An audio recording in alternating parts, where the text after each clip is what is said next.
Halo sahabat elaborasi, terima kasih sudah join hari ini. Jadi sekarang aku lagi sama Mahathir. Thank you for inviting me. Hai.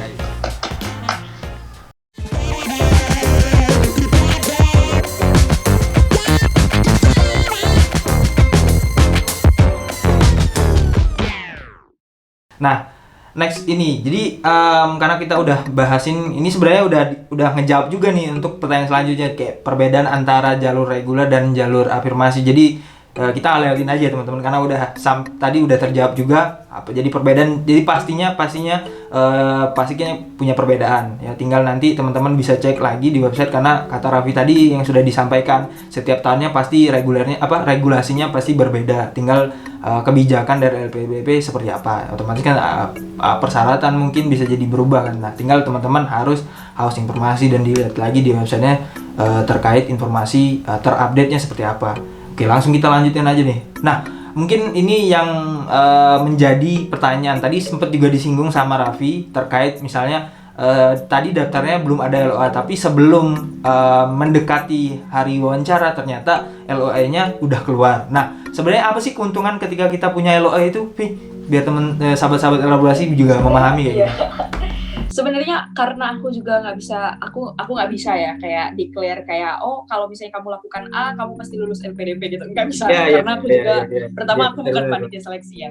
Tapi menurutku nggak ada perbedaan yang signifikan kayaknya ya. Kalau udah punya LOE atau belum punya LOE. Perbedaannya adalah ketika teman-teman udah lulus LPDP dan udah punya LOE, teman-teman bisa lebih cepat kuliah aja gitu.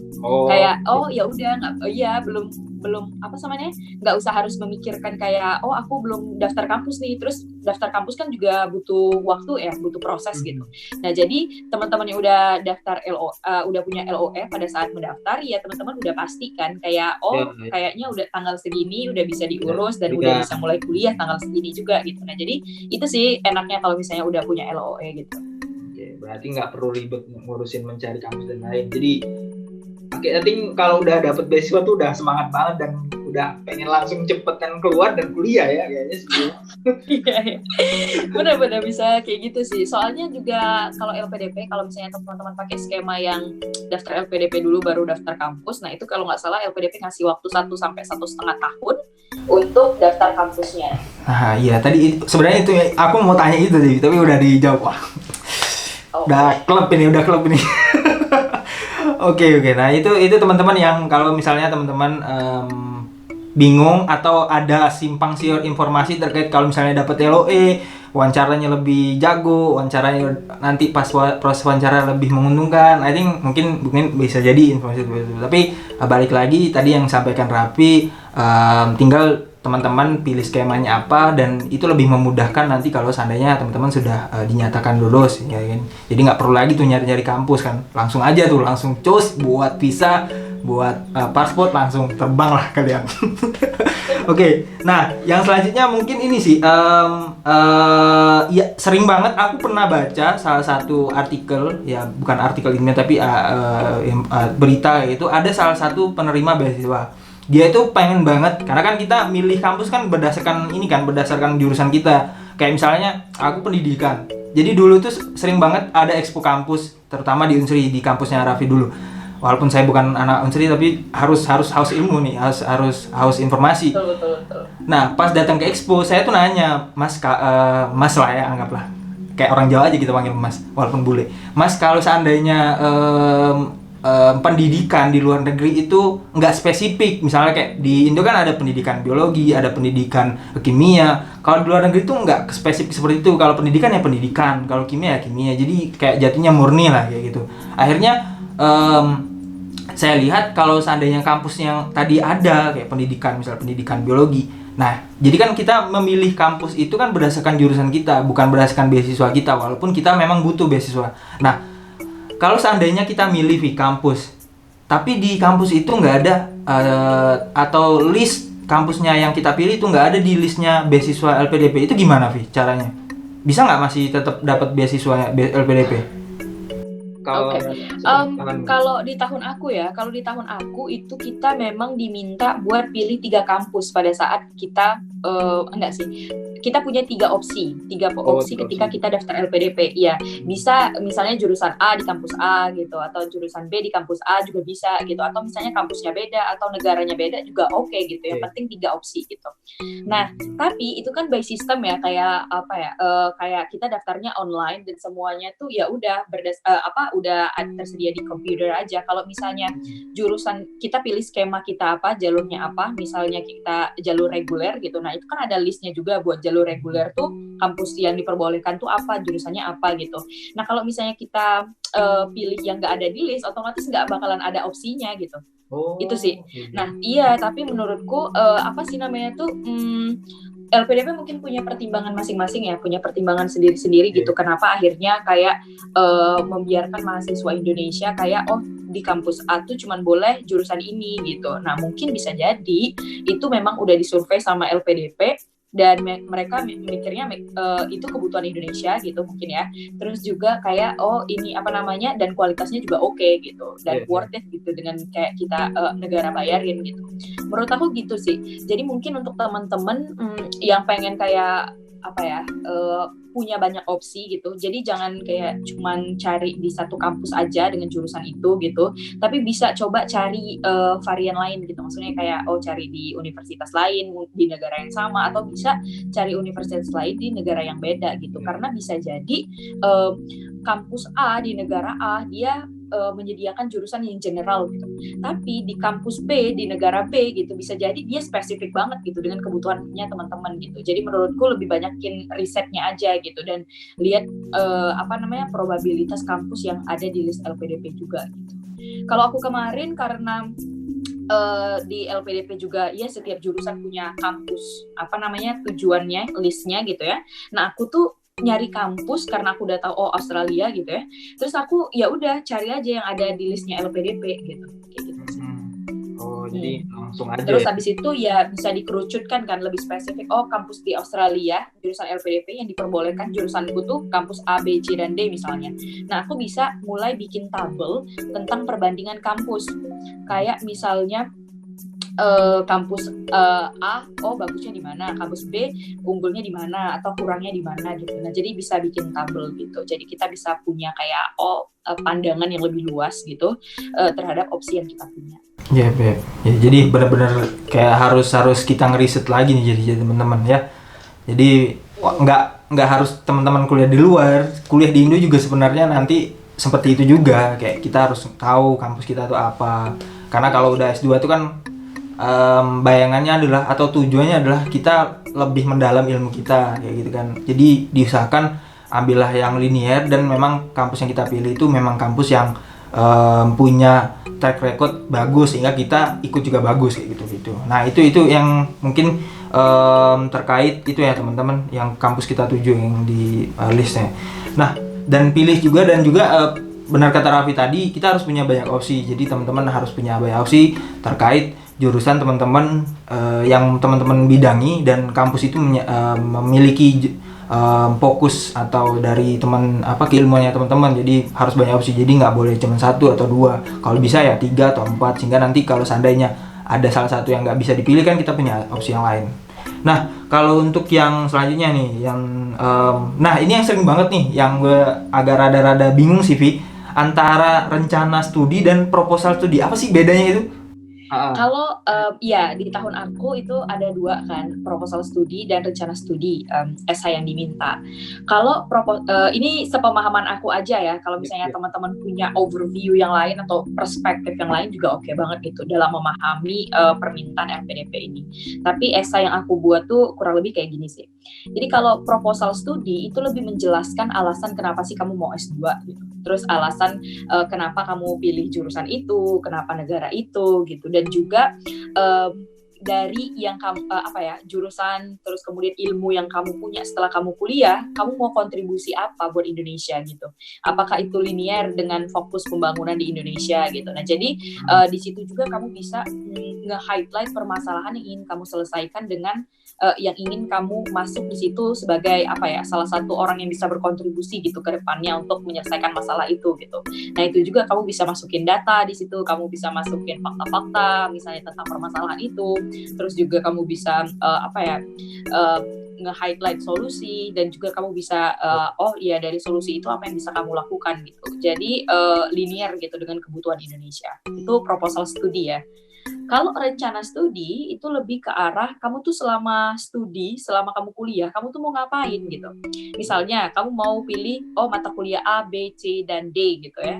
Sama mata dan urgensinya apa kamu milih mata kuliah itu gitu. Terus selain kuliah, kamu tuh mau ngapain? Misalnya kamu mau nulis buku, kamu mau nge-YouTube, kamu mau bikin podcast gitu, atau kamu simply mau ikut organisasi gitu. Nah itu juga bisa gitu.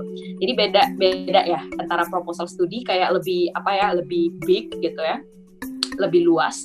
Kalau rencana studi ya seputar kamu tuh studi tuh mau ngapain aja gitu. Oh gitu, oke. Nah itu ya mungkin teman-teman yang perlu dipahami. Ya maksudnya sebagai pandangan, tapi kalau seandainya sahabat LBC punya referensi terkait pemahaman dari sisi apa sih proposal dan rencana studi, ya mungkin bisa jadi berbeda pandangan ya. Balik lagi yang pastinya poin-poin yang tadi itu sebenarnya harus ada kan, kayak poin-poin kayak apa kontribusi kita terutama dalam pembuatan proposal studi tadi. Nah itu udah jelas ya teman-teman. Nah mungkin yang selanjutnya kita langsung masuk aja nih ke keistimewaan, yaitu kenyamanan dan kesurgaan dari BSO LPDP. Apa sih dari yang di cover sama pihak LPDP sebagai kepada penerima, apa saja yang di covernya, Vi? Oke, di cover ya. Jadi banyak banget sih sebenarnya. Jadi LPDP make sure kalau misalnya awardee-nya itu dia nggak bakalan kesusahan dari segi finansial gitu selama dia menempuh studinya. Jadi yang pertama itu karena kita butuh visa, kalau keluar negeri LPDP memberikan fasilitas untuk biaya pembuatan visa. Jadi kalau misalnya Australia, aku lupa sih waktu itu aku bayar berapa, sekitar 6 atau 7 juta gitu. Nah kita bisa reimburse ke LPDP gitu. Terus abis itu dia juga menyediakan pendanaan transportasi. Jadi kalau misalnya kita dari negara Indonesia gitu ke negara tempat kita belajar, nah itu di cover semuanya LPDP. Terus abis itu pas kita pulang juga bakalan di cover, tapi cuma 2 itu, pas kita berangkat dan pas kita pulang teman-teman.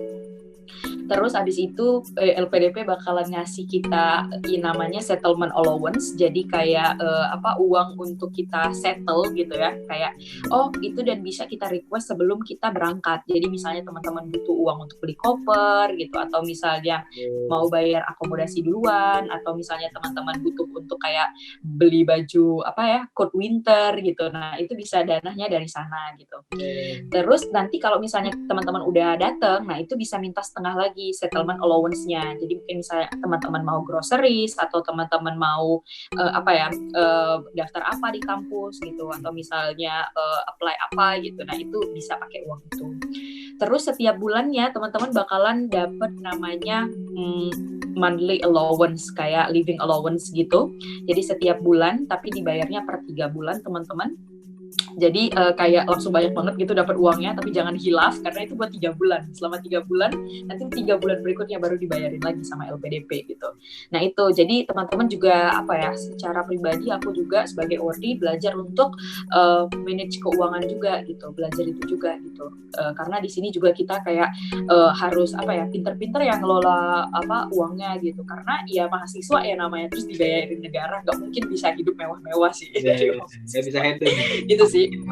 Iya, tapi itu cukup banget sih menurutku, dan LPDP udah menghitung ya semuanya, jadi insya Allah awarding nggak bakalan kekurangan.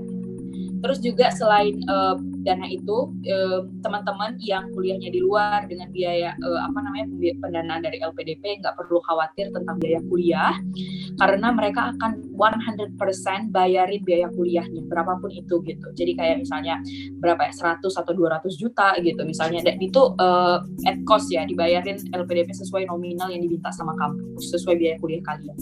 Nah terus abis itu juga ada biaya-biaya penunjang tuh, kayak misalnya buat teman-teman PhD yang mungkin nggak bisa LDR lah sama keluarganya gitu ya, tapi buat teman PhD gitu ya. Nah itu bisa bawa keluarga dan ada tunjangannya juga, tapi kalau nggak salah itu di tahun kedua bisa diurus.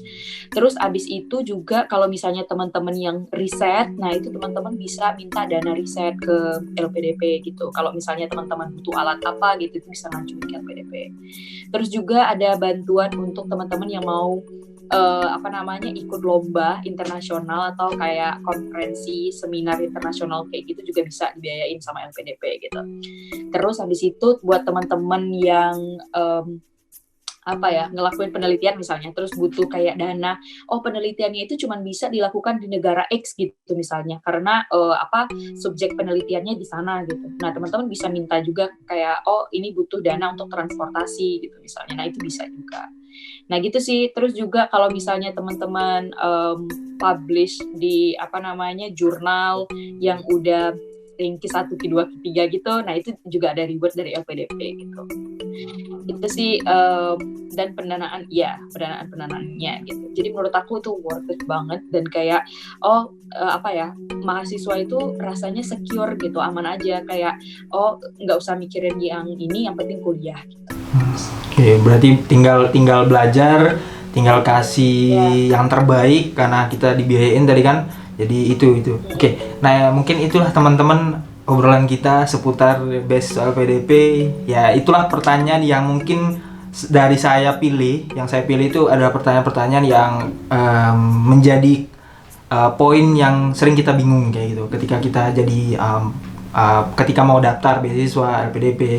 Nah, tapi kalau misalnya teman-teman punya problem sendiri dan yang nggak disebutin atau yang nggak kita bahas di sini, teman-teman bisa tulis di bawah kolom komentar. Biar nanti saya tanyakan ke Raffi terkait apa yang jadi problemnya teman-teman. Nah, seputar itu. Mungkin ini terakhir nih teman-teman. Setiap saya ngundang orang atau narasumber ke sini, saya selalu minta apa sih quotes yang bisa nguatin diri si narasumber. Nah, mungkin dari si Raffi apa sih, Vi? Atau ada kalimat atau sejenis quotes lah yang selalu menjadi ini quotes aku banget ya gitu ya. Ada nggak, Bi? Apa ya? Sebenarnya aku bukan tipikal yang pintar bikin kata-kata gitu ya. Iya. Tapi menurutku beasiswa itu bukan buat yang pintar aja, tapi buat yang benar-benar mempersiapkan gitu. Dan ini masalah rezeki aja gitu. Jadi kalaupun misalnya teman-teman udah berusaha dengan sangat maksimal, berdoa dengan sangat maksimal gitu, tapi belum dapat beasiswa itu, mungkin ada rencana Tuhan yang lebih indah gitu. Kayak udah ada beasiswa yang pas banget sama teman-teman, ini udah dipersiapkan buat teman-teman gitu. Jadi jangan khawatir gitu, karena sekuat apapun berusaha, kalau misalnya nggak rezeki kita ya bakalan lepas juga. Tapi segimanapun kita kita nggak nothing tulus gitu, atau misalnya kita nggak neko-neko atau gimana ya, tapi kalau misalnya rezeki kita ya nggak bakalan kemana gitu. Menurut aku kayak gitu sih. Dan yang paling penting, karena tadi aku udah bilang ya, kayak ketekunan itu juga jadi salah satu kunci teman-teman. Jadi mungkin bukan mimpi kita yang terlalu tinggi gitu, mungkin cuman kita aja yang terlalu cepat berhenti gitu. Nah jadi jangan sampai kayak kayak kita sibuk dengan pikiran kita sendiri, kayaknya aku nggak bisa deh, itu terlalu jauh, itu terlalu tinggi gitu, atau kayaknya aku nggak bakalan mampu dan segala macam. Jadi jangan sampai ngebunuh mimpi kita sendiri dengan pikiran-pikiran kita sendiri gitu. Jadi menurutku ya usahakan yang terbaik apapun itu. Terus jangan lupa berdoa, karena kalau kita nggak berdoa kayaknya kesannya sombong banget gitu ya, kayak nggak mau melibatkan Tuhan gitu. Terus yang paling penting juga kayak minta ridho orang tua, beneran deh. Semua yang aku lakukan kayaknya bukan karena aku pintar banget, enggak. Terus bukan karena kayak aku laki dan kayak aku the best banget, enggak. Tapi mungkin apa-apa yang aku lakukan, hal-hal baik yang aku dapat gitu, yang terjadi sama aku itu tuh karena kencengnya doa orang tuaku gitu, karena banyaknya doa orang tuaku yang dijawab sama Allah gitu. Jadi menurutku itu sih gitu guys. Oke, jadi kalau gue boleh nge-highlight ya teman-teman, jadi ada 3 lah yang disampaikan sama Raffi tadi. Yang pertama, kalau memang sudah rezeki nggak kemana. Oke. Yang kedua, bukan kita yang terlalu tinggi, tapi kita yang terlalu cepat untuk menyerah. Dan yang ketiga adalah selalu minta restu orang tua. Jadi itu teman-teman. Jadi itu yang bisa teman-teman jadikan juga sebagai penguat diri. Ya, namanya kita manusia, kita punya hati, perasaan yang pastinya kita bakalan ada sisi saat kita down kayak gitu. Mungkin ini bisa jadi asupan hatinya teman-teman, atau asupan dari sisi emosionalnya teman-teman ketika teman-teman lagi ngerasa down. Oke, itu saja teman-teman. Next video kita hari ini. I think semoga bisa bermanfaat, dan apa yang sudah di-share sama Raffi juga bisa menjadi pahala buat Raffi karena sudah meng-share informasi dan ilmu yang bermanfaat pada pagi hari ini ya, di waktu Indonesia yang masih jam 7:30 di Australia udah jam 11:30 jatuhnya, Vi. Iya. Jadi ini di sana sudah tengah bolong, kita di sini masih pagi-pagi. Ya, kayak gitu nggak apa-apa. Itu saja teman-teman dari saya. Mungkin biar lebih afdol karena yang buka tadi Raffi, saya minta Raffi juga yang menutup. Oke. Terima kasih sahabat literasi, Raffi Niati dan Mahathir sign out. Thanks for watching. Bye teman-teman. Bye.